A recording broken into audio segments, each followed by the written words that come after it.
Hi friends, calendar నేను ఎందుకు చూపిస్తున్నాను అని అంటే చూడండి, నేను పాలు ఎప్పుడెప్పుడైతే తీసుకోలేదో అప్పుడంతా ఈ విధంగా రాసి పెట్టుకున్నాను అనమాట.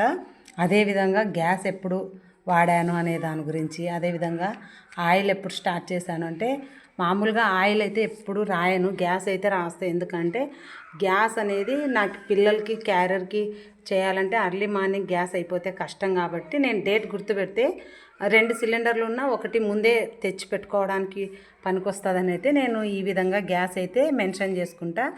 ఆయిల్ అయితే ఎప్పుడు రాయలే, కానీ ఈసారి చూద్దాం ఎన్ని రోజులు వస్తుందో అని చెప్పేసి ఈసారి ఫస్ట్ టైం అయితే ఆయిల్ ఎప్పుడు స్టార్ట్ చేశాను అనేది కూడా రాసి పెట్టుకున్నాను అనమాట. కాబట్టి ఇంకొకటి ఏమంటే ఇది నాకు వచ్చిన అలవాటనే కాదు, అమ్మ వాళ్ళ నుంచే వచ్చిన అలవాటు.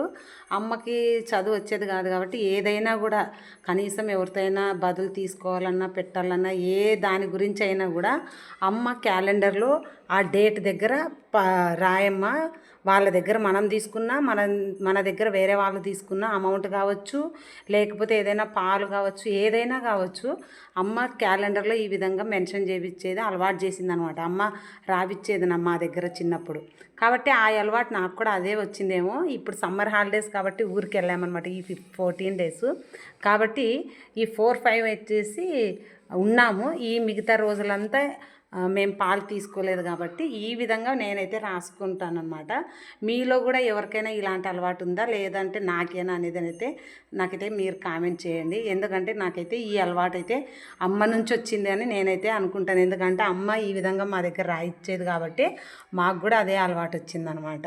ఇంతకీ ఈ అలవాటు మంచిదే కాదని నాకైతే కామెంట్ చేయండి ఫ్రెండ్స్. Bye friends.